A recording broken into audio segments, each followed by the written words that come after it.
亞洲電視本港台。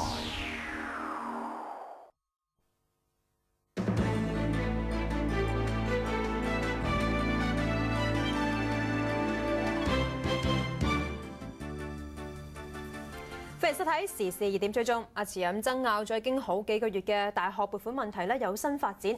教統教育局將會喺聽日第3次向立法會嘅財委會申請下個學年嘅大學撥款㗎。總額同上2次一樣，都係106億元㗎。不過唔同嘅就係上次投反對票嘅民建聯就指，由於政府提出喺05至08年度嘅大學撥款會用00X 嘅方案，民建聯認為政府已經讓步，表明會轉投贊成票嘅。即係話雖然民主黨仍然係反對不過預計撥款仍然有好大機會會獲得通過㗎。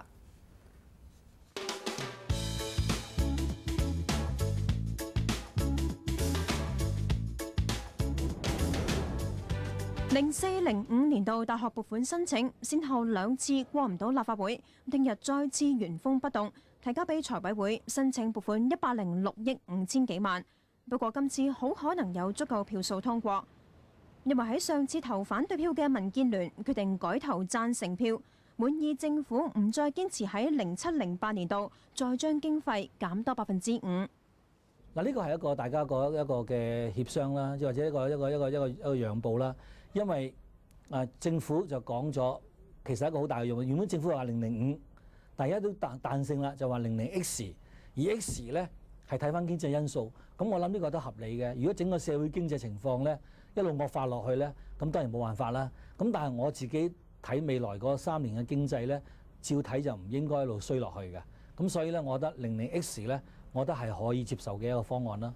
不過民主黨堅持反對，不滿政府喺下個年度減完1成之後，05-08年度都仲可能再減，長遠嚟講會嚴重影響大學教育質素。佢只要數夠票，佢就再送嚟立法會。呢個當然係好無奈嘅事情，尤其是我哋想像到削減撥款之後呢，有好多學系要被殺重組同埋合併，有好多學生讀少咗學分，有啲學生交貴咗學費嘅話呢，呢個其實係對大學一個傷害。但始終喺自由黨同埋民建聯支持之下，大學撥款議案預料可以獲通過。有學生就不滿政府未肯讓步去增加撥款。身為學生係當然希望個社會係支持我哋去讀書，有足夠嘅資源俾我哋。不過亦都有學生認為係時候停止拉鋸。學校資源方面啦，咁其實已經不足啦。咁如果佢一拖慢嚟講，可能好多嘢本來可以好快做好嘅，咁會因而佢可能好多嘢都做唔到。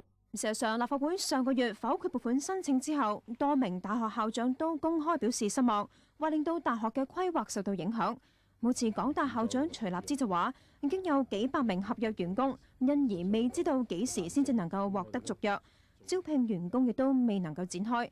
對於聽日撥款終於可望通過，大學校長召集人科大校長朱經武發表聲明表示，希望盡快能夠落實，同時都希望05-08年度嘅撥款方案都盡快敲定。校長會嘅共識係頭2個年度唔再減經費，07-08年度就以減5%呢個上限為規劃基礎。政府嘅財政狀況改善嘅話，減幅可以少過5%，甚至乎不減反增。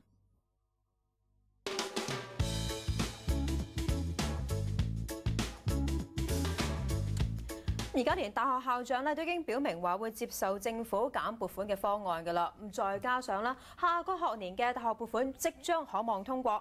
究竟教育界反對削減撥款呢個籌碼係唔係即係已經大減呢？咁我哋請嚟高等院校教職員會聯會主席沈家平先生同你傾下偈㗎。你好，你好。沈生睇翻啦，即係民建聯已經表態話聽日會投贊成票嘅，咁議案通過機會都好大。你哋會繼續堅持反對04-05嘅大學撥款方案？其實我哋開始到而家咧，我哋都同阿唐英年司長講過一樣，我哋係接受5年之內減幅11%，咁呢個立場我哋冇改變到。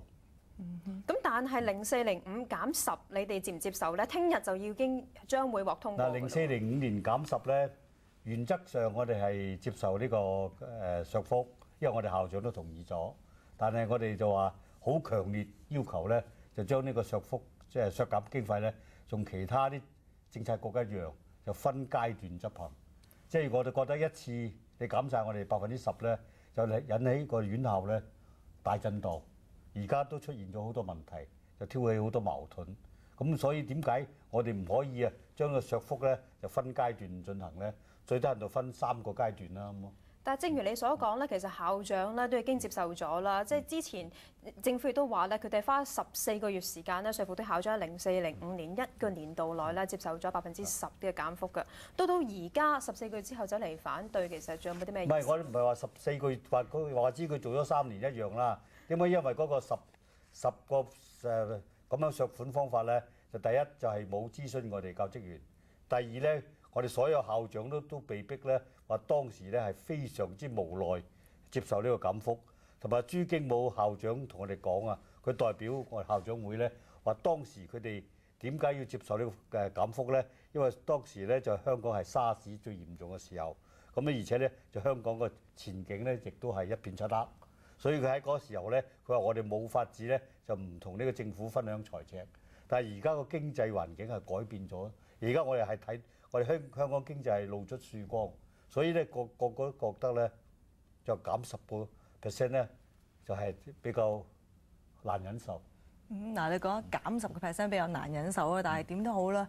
聽日咧個撥款咧可能通過機會都好大，因為民建聯嘅支持啊，你哋會點樣面對？嗱，面對係咁樣，其實我哋將來個做法咧，都係要我哋所有，我好坦白講，我哋所有教職員咧，可能有啲唔出聲，但係其實個內心都好憤怒。咁啊，教統局或者我哋校長點醫治呢個我哋大家內心呢條刺咧，係一個問題嚟嘅。啊，因為我哋大家都係反對呢樣嘢。咁而且咧就係我哋覺得咧，一間學校大學辦得好唔好咧，就唔係幾個校長嘅事，係好多教職員嘅士氣問題。咁啊，士氣受損咧，就影響香港個教育嘅發展。嗱，你提到啦，內心有條刺啊。其實喺今次咧，所謂即係爭取唔好減咁多撥款呢一個成個行動之中啦，好似你哋上個禮拜3咧同阿李局長見過面之後咧，大家就不歡而散啦。咁結果咧，李局長出嚟就甚至係批評話所謂學者咁都講到好似好絕咁。其實會唔會真係大家呢條刺？自從呢一次爭取行動之後咧，大家都繼續長留喺心中，大家變咗一個芥蒂咧。唔係，其實我哋都話呼籲，就係呢個風波過咗之後咧，我哋香港嘅教育咧應該有長遠嘅政策，即係大家要有得傾，有公開論壇，大家有得辯論，咁你先至大家先至可以合作嘅。一間學校成敗咧，就唔係局長，亦都唔係校長，即係香港教育問題咧，就係大家要面對嘅。所以咧，應該我哋希望咧，我哋個局長咧拎出佢嘅誠信出嚟。咁啊，又即係批評我哋冇用㗎，因為我哋作為嗰個教職員咧，我一定要維護我哋員工本身嗰個權益、合法權益，唔係話我哋唔係爭多唔爭少，而係現實，因為我哋嗰個員工如果大量流失或者大家冇心機做嘢嘅話咧，間學校亦都唔會好嘅。嗱，你叫局長拎出呢個誠意啦。咁其實最初咧個方案就005啦，咁但係同大學校長會傾過之後，你都接受佢哋嘅方案00X 咁樣去，即係有個讓步嘅叫做。咁算唔算攞咗個誠意咧？唔係，而家其實都局長係冇乜讓步，其實咧就係局長由頭到尾都講005嘅啫，同我哋講，佢亦都冇空間嘅。咁而家我哋校長會咧已經係撬開咗個手的咁多，就變咗 X。但係個 X 咧5向下可以向下調。我哋而家嗰個高教聯咧就希望咧就係00X 喺1度。咁啊希望咧經濟唔好，我哋大家都明理嘅人，經濟唔好嗰時咧就我哋可能 X 唔止5添，即係我哋都可以接受。大家就係 X 就唔係由阿李國章一個人話事，應該就係校長、教職員大家共同商討，就點樣向上調。而家喺預算裏邊咧，我哋興個望望咧係001，001咧就係 X 係等於1或者細過1，咁我哋會接受。但係如果喺5嘅話咧，所有做財政預算嘅人咧都係揸住5嚟做嘢，咁咧就係令到我哋好多嗰個職員咧士氣咧都係好大影響嘅。係啦，你提到5，拿住呢一個5呢個數咧去做財政預算，的而且確咧，今日即係校長會嘅聲明都接受咗政府咧以5為一個規劃嘅基礎。不過即係大家都知啦，即係視乎究竟到時個經濟環境如何啦。睇嚟即係至少校長會都接受咗政府嘅方案。但係我哋係堅持001，我相信個相差唔係咁大嘅。即係李國章都講咗咧，個 X 即係個 X 咧點樣騰落由1到5咧，0到5咧都生係4億。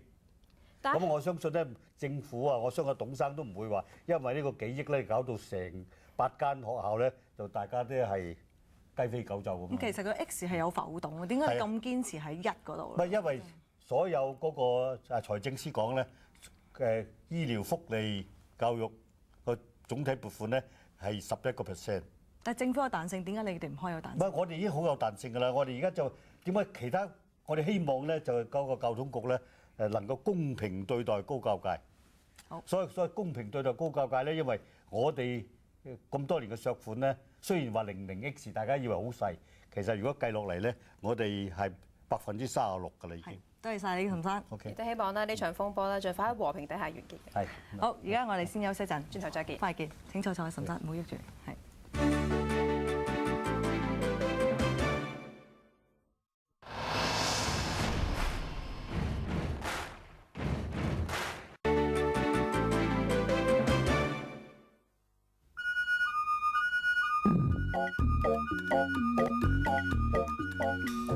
中文大學咧喺97年至到2000年期間咧調查咗290個年齡介乎35至到60歲嘅中年男士，咁就發現咧有超過60%嘅受訪者咧都係太肥㗎。咁究竟中年發福會潛在啲咩危機呢？今日我哋請嚟香港肥胖醫學會會長周振中醫生同我哋傾下偈。周醫生你好。周醫生，你哋就發現啦，即係有超過60%嘅受訪者嘅腰圍咧超過36寸嘅喎。咁其實如果啲脂肪積聚晒喺下腹嗰度咧，即係大肚腩咁樣咧，會有啲咩危機咧？嗱，呢個脂肪積聚喺個肚腩嗰度咧，我哋學術上咧叫中央肥胖。咁中央肥胖其實一個最重要嘅危機就係話嗰啲脂肪咧係會，佢哋唔係固定咗嘅，佢哋係一種活躍嘅脂肪嚟嘅。佢哋會不停咧就釋放一啲我哋叫游離嘅脂肪酸。咁呢啲游離脂肪酸咧就會影響咗身體嘅新陳代謝。咁其中最重要就會令到我哋咧個胰島素咧唔會發揮作用，變咗係一種胰島素嘅抵抗性啦，就會產生譬如糖尿病啦。另外就係話啲游離嘅脂肪酸會令到咧身體上會產生啲炎症嘅情況。咁啲炎症嘅情況就會慢慢破壞我哋血管，造成譬如話血管嘅粥樣硬化、高血壓啦，跟住隨之帶有所有嘅冠心病啊、譬如中風啊等等問題咯。嗱，周醫生請教下啦。頭先阿慈提到咧，男士36寸腰圍咧，係咪一個警戒線？係咪即係如果你多過36寸腰圍就要求醫，還是係自己做下運動或者食少啲就搞得掂嘅咧？其實嗰36寸咧就基本上係來自一啲流行病學嘅統計，就發覺咧男性個腰圍咧大過36寸係一個中央肥胖嘅一個重要指標，而女性咧其實就仲低啲添，女性咧31.5寸咧係一個中央肥胖嘅指標。當你高過呢個數值咧，而係越嚟越大咧，頭先我剛才提到同中央肥胖相關嗰啲心血管危機因素咧，就機會越大。所以我哋會係用呢個做一個指標同埋一個界定啫。希望就係大眾市民如果有呢個問題咧，就佢哋好比較大啲機會有啲隱性問題，係應該咧就係話咧，如果着重自己嘅身體健康，係應該去諗諗咧，就自己譬如話做一個身體檢查，睇下會唔會有一啲相關嘅心血管嘅併發症，例如糖尿病啊、高血壓啊，或者血脂嘅紊亂等等問題啦。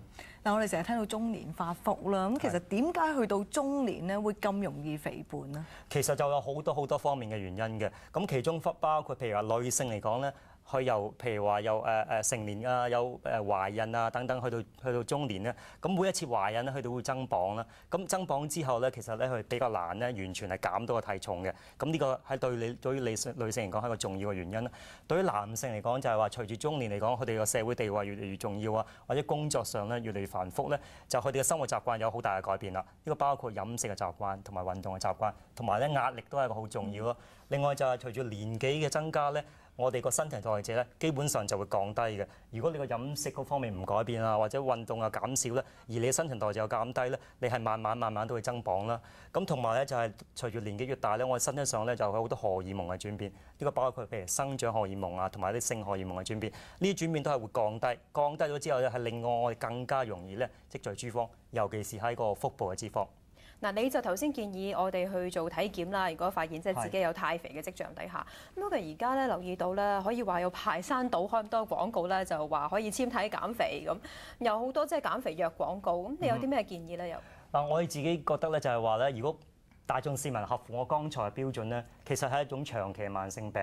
咁如果長期嘅慢性病，我哋將會建議佢哋係即係正當咧係正確面對呢個問題啦。而面對呢個問題應該係一個醫療問題，咁佢應該諮詢咧即係相關嘅醫護人員俾個意見啦。其實最重要嘅意見就係話咧，我哋頭先提到就話呢啲相關嘅問題全部基本上都係隱性嘅，即係佢哋唔會有一個好重要嘅病徵，係發現出嚟咧就係通過一啲身體嘅檢查，包括譬如話驗血啊、啲驗尿啊等等嘅嘢啦。咁如果檢查而係察覺到一啲相關問題咧，及早醫治咧，好多時係即係輕而易舉，或者係事半功倍嘅。嗱，除咗及早醫治咧，預防勝於治療亦都好重要啊！如果即係你肥定咗，可能減亦都會好難啦。其實大家點樣知道咧？意識到喂自己係有個響起警號啦，係要減肥嘅時候，或者控制體重，唔好再俾自己咧個體重飆升落去啦。嗱，頭先提到啦，如果你譬如話係屬於中年人士有剛才嘅指標咧，其實已經係一種警號啦。咁我哋會建議佢哋咧，譬如話真係每年咧做一個身體檢查啦。如果及早發現到有問題咧，就要針對個問題去處理啦。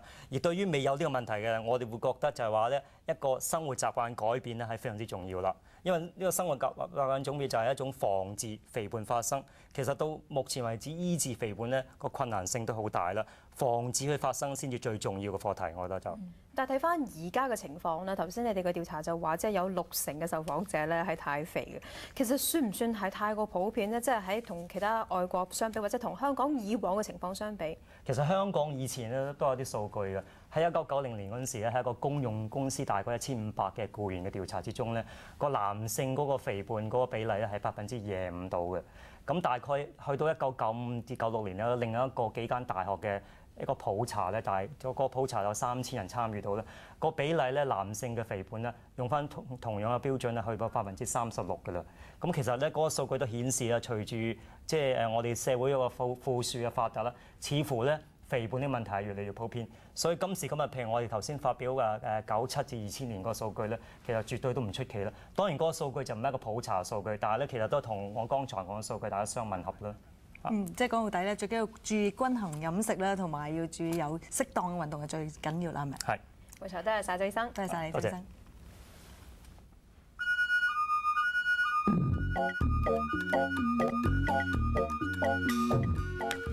醫管局咧淨係就資助醫療福利咧進行可行性嘅研究㗎，咁仲喺晏晝舉行嘅會議上面討論過添。嗱，醫管局主席梁智鴻就話啦，研究唔一定係由公務員試行計劃㗎。衛生福利及食物局發言人就話，預計有關研究大約需要1年先至完成。咁現時只係將公務員嘅資料作數據研究，咁政府未有計劃為公務員推行有關嘅計劃。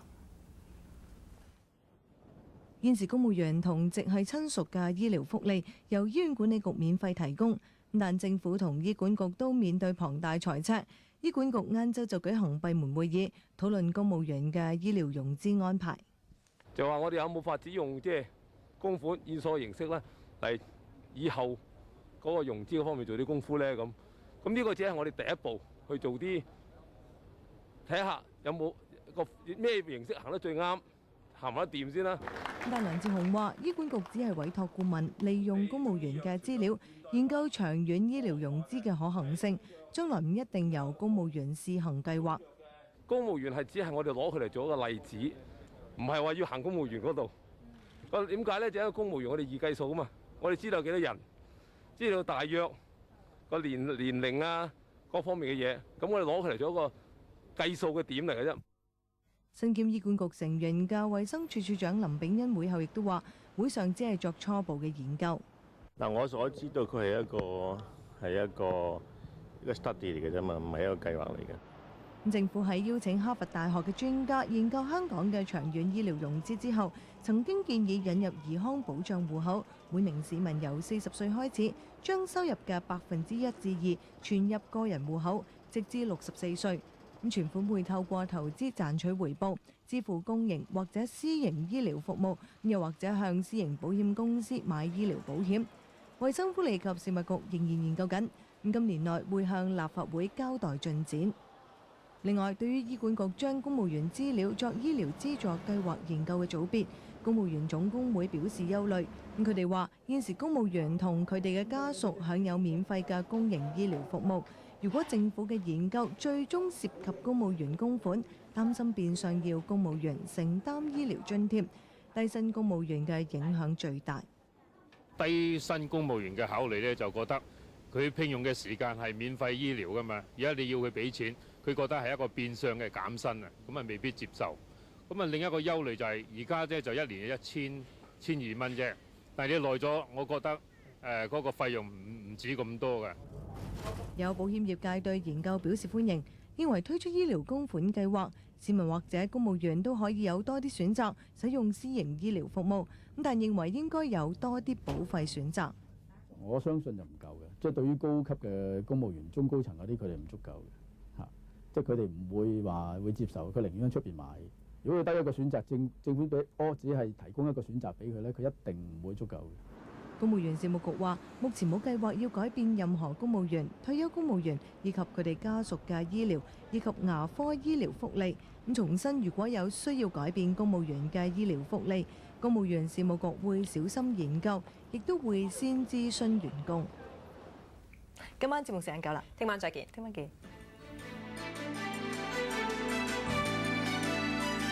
一陣將會播映雪湖灣溫泉水健康沐浴露特約最無敵。